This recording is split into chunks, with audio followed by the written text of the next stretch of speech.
भट्टी साहब, मैं इससे पहले जुबैर साहब के पास और दोबारा जाऊँ, मियाँ आपको क्या समझ आई जुबैर साहब की गुफ्तगू की और मियाँ जावेद लतीफ़ साहब की गुफ्तगू की? जरा हमें समझाएं। दो जुमले अगर आप इजाज़त दें तो जी। एक तो अभी तक मेरे ख्याल से पाकिस्तान क्रिकेट से कोई इस्तीफ़ा नहीं आया। चलो जी, हाँ अल्हम्दुलिल्लाह। मैं ये याद करवाना चाहिए कि जो भारत से अमेरिका से तारीखी वहाँ तो दे देता अब अमेरिका से तारीखी शिकस्त और भारत से शर्मनाक शिकस्त के बाद किसी ने नहीं कहा कि मैं चेयरमैनी छोड़ रहा हूँ, किसी ने नहीं कहा कि मैं वर्ल्ड कप के बाद कप्तानी छोड़ रहा हूँ, किसी ने नहीं कहा मैं सिलेक्टरी छोड़ रहा हूँ, मैं मैनेजरी छोड़ रहा हूँ, मैं पीसीबी से निकल रहा हूँ। एक बाब वुलमर था, इज्जतदार आदमी था और एहसास दिल रखने वाले था। आयरलैंड से हारे 2007 में, सदमा बर्दाश्त न कर सकता, दुनिया चला गया। उसको आज की मैनेजमेंट का पता होता तो बिल्कुल सदमा न लेता। बिल्कुल ठीक। दूसरी बात आपने वो ये जरूर करें, मुआशी जो तरक्की उसमें आएंगे सर। पहले तो ये जो इतनी बड़ी गुफ्तगू होगी, अब जो पहले में गुफ्तगू हुई है, अब पहली बात तो ये है कि दुख हुआ है जुबैर उमर साहब जैसे लोगों के साथ, पढ़े लिखे लोगों के साथ, लॉजिकल गुफ्तगू करने वालों के साथ जो इस तरह का सलूक होता है। और ये हैं वो शाही ख़ानदान कैसे हैं कि एक तरफ अगर जरदारी साहब कुछ भी कर लें, मशरक़ से मगरब चले जाएं, बिलावल भुट्टो शुमाल से जनूब चले जाएं, वो जायज़ है। लेकिन अगर मुस्तफ़ा नवाज़ खोखर दो बयान खिलाफ दे दे तो उसको सेनेटरशिप भी ले ली जाती है, सेनेटरशिप भी ले ली जाती, पार्टी से भी निकाल दिया, तर्जमानी से भी। बैक वक्त तर्जमान थे हमारे जुबैर साहब, और ये मुश्किल हालात में, और इनको शुगर थी, इनका वजन ज्यादा था। इन्होंने उनकी मोहब्बत में जाके गुलाब जामुन इतने खाए जाके रातों को, हाँ रातों को जब ये सारे भागे हुए थे, मफरूर थे, वापस आते ही नहीं थे, बेमायाल सब A to Z, और इधर ट्विटर खामोश था और इधर सारा कुछ था। और रात को और वापस आके शहबाज शरीफ साहब ने क्या दिया इनको सिला, डबल क्रॉस किया है मुबैना तौर पर। डबल क्रॉस क्या किया भाई? DG ISPR साहब ने इनके खिलाफ प्रेस को बात की, इनके दोस्ती खत्म हो गई, इनके तनकीद सहना पड़ी। रोज मैं भी तबला बजाता था कि ये देखो जनाब, ये गुलाब जामुन खा रहे हैं, 7 घंटे इन्होंने गुफ्तगू की, कोई अपनी मिल परमिट के लिए नहीं की थी। और उसके बाद लेकिन चूंकि मुस्लिम लीग नून, नवाज शरीफ, शहबाज शरीफ, मरियम नवाज, हमजा शहबाज और इसहाक डार के अलावा नहीं है, यही मैटर करते हैं, लिहाजा इन लोगों के साथ यही होना है। अब मुझे बताएं चौधरी निसार का क्या कसूर था? मैं मरियम के जूते सीधे नहीं कर सकता। शाहिद खान अब्बासी की इब्तिदा क्या थी? भाई मरियम मेरी लीडर नहीं है। सरदार मेहताब अब्बासी से पूछें कि मानसहरा में वो क्यों अपना पार्टी लेके अलहदा हो गए। अच्छा, मिफ्ता इस्माइल को जोकर किसने कहा? सलमान शहबाज ने। और जावेद लतीफ़ साहब को वज़ीर बेमहकमा किसने रखा? शहबाज शरीफ साहब ने।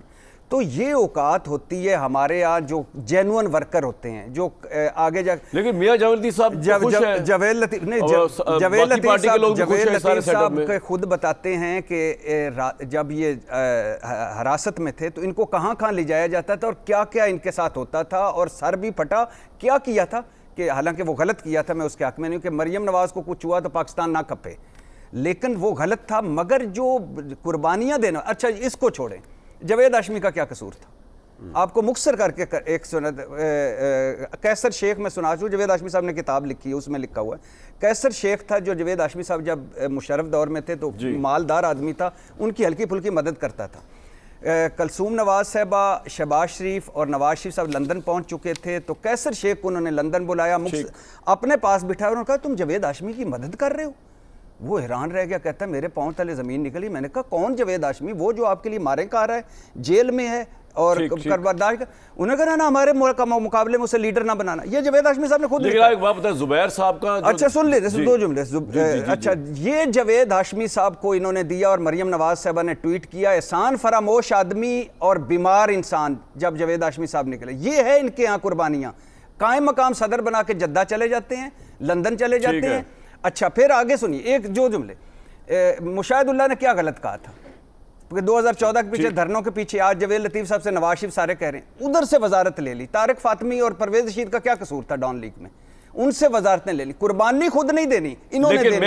इक़्तिदार के मजे खुद लूटने। ये आपका सेंटीमेंट है जुबैर साहब। आप, मेरा तो नहीं ख्याल कि आज भी इतना ये कहेंगे दिल से कि जी आपने जो ये पार्टी छोड़ी है उसमें बहुत बड़ा रोल वो भी है जो भट्टी साहब कह रहे हैं कि क्योंकि ये मरूसी पार्टी है, क्योंकि ये अपनी डायनेस्टिक पॉलिटिक्स चलती है और आप समझते हैं कि इस वक्त डायनेस्टी पॉलिटिक्स जो है वो पाकिस्तान के लिए ठीक नहीं है, और आपको लगता है कि डायनेस्टी पॉलिटिक्स की वजह से सिविल बैलेंस भी नहीं हो रहा, सिविल ऑथेंटिसिटी भी कायम नहीं हो रही, एसेंडेंसी भी कायम नहीं हो रही।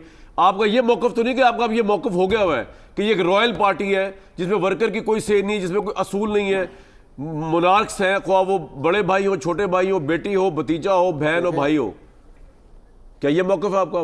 जी, एक तो देखें, एक तो पीएमएलएन के वर्कर्स में अगर पूछा जाए तो Maryam Nawaz is one of the most popular, one of the क्या नवाज शरीफ के बाद या नवाज शरीफ के साथ सबसे ज़्यादा पॉपुलर उनकी फॉलोइंग है पीएमएलएन के वर्कर्स में। तो वहाँ तक तो समझ आता है आपको कि जी उन्होंने अपनी हैसियत बनाई है। इसहाक डार कहाँ से आ गए? इसहाक डार की वजह से पहले 2013, 14, 15, 16 में जो किया, मैं पहले उसका जिक्र भी कर चुका हूँ, प्राइवेटाइजेशन के हवाले से लास्ट मिनट पे आके मिलियंस ऑफ डॉलर्स हम फेंक चुके थे फाइनेंशियल एडवाइजर्स। आज वो जो फाइनेंस मिनिस्टर भी कह रहे हैं कि जी स्टील मिल बनता है, स्टील मिल तो प्राइवेटाइज होने के लास्ट स्टेज पर था, पीआईए लास्ट स्टेज पर था, 9 साल पहले ये लास्ट स्टेज पर। फेस्को के सिर्फ वो लिफाफे खुलने थे, अब उनको नवाजा गया है, और नवाजा भी कैसे गया कि वो डिप्टी प्राइम मिनिस्टर बन गए। अब उधर तो जाके जाहिर सी बात आपका इख्तलाफ होगा, और शदीद इख्तलाफ होगा कि भाई हम यहाँ जूते खाते रहे, हम परेशानियों में, हम सबसे ज़्यादा ब्रंट फेस किया। भाई मैं स्पोक्स पर्सन था नवाज शरीफ और मरियम नवाज का उस वक्त, जब गुजरांवाला में के जलसे में मियाँ साहब ने उस वक्त के आर्मी चीफ और ISI चीफ का नाम लेना शुरू किया था, और उसके बाद मरियम नवाज हर रोज़ नाम लेती थी। फखर की बात नहीं मैं है। उस वक्त राइट हैंड पर खड़ा था। तो लेकिन जुबैर साहब, फखर की बात मैं नहीं बात मैं मजाक कर रहा हूँ, आपके आपका अपनी पार्टी बात के लिए, नहीं पार्टी के नहीं, लिए मैं कहना ये चाह रहा था कि वो बड़ी डेयरिंग दूसरी बात थी, ये है कि बड़ी एक चीज डेयरिंग मैं बात जरूर थी। कह दूं, जो जी।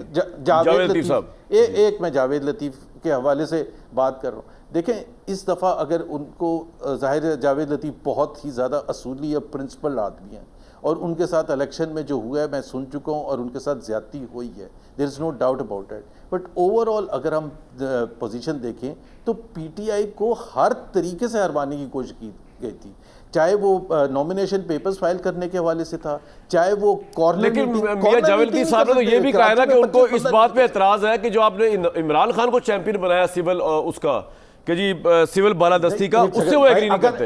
एक सेकंड जी, मैं बात कर रहा हूँ, एक सेकंड। जी। अगर आप इलेक्शन में हिस्सा नहीं लेने देंगे, आप कॉर्नर मीटिंग नहीं करने देंगे, आप लोगों को नॉमिनेशन पेपर्स फाइल नहीं करने देंगे, उसके बाद आप बल्ला छीन लेंगे, और उसके बाद आप फिर फरवरी 8 और 9 को जो आपने किया वो हशर नशर करके रख दिया फॉर्म 47।